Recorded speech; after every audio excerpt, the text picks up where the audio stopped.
توارت في الثرى بسمتها، ما تلاشى النور عن ذاك الجبين، فهي في الأبرار رمز طاهر، وهي في الأخيار ذكر لا يهون.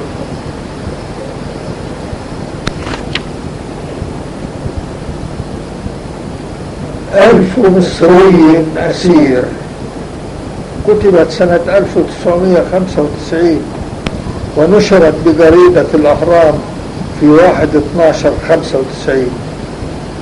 1000 مصري أسير، 1000 مصري أسير دفنوا في ساعة واحدة تحت الرمال، حصدوا بالمدفع الرشاش مكتوف اليدين، سحقت أجسامهم تحت الجنازير الثقيلة، وعلينا أن نغض الطرف فالأمر يسير، وعلينا أن نعي الحكمة والدرس الكبير.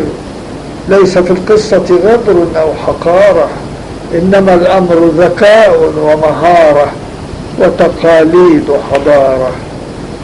1000 مصري أسير وألوف غيرهم إثر ألوف قتلوا بالغدر والناطلم والقصف الغزير في أبي زعبل أو سيناء أو بحر البقر، وعلينا أن نغض الطرف فالأمر يسير، وعلينا أن نمد الكف للظاهر النظير، وليلد من شاء بالنسيان فالنسيان نعمة، غير أني لست أنسى ما حييت، فأنا لست ملاكا أو نبيا، وأنا ما زلت خلقا بشريا.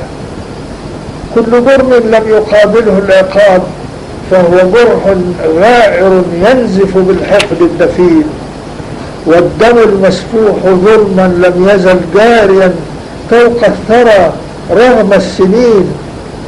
الدم المسفوح ظلما لم يزل يطلب الثأر، فهل من ثائرين؟ الدم المسفوح ظلما لم يزل يطلب الحق، فهل من ناصرين؟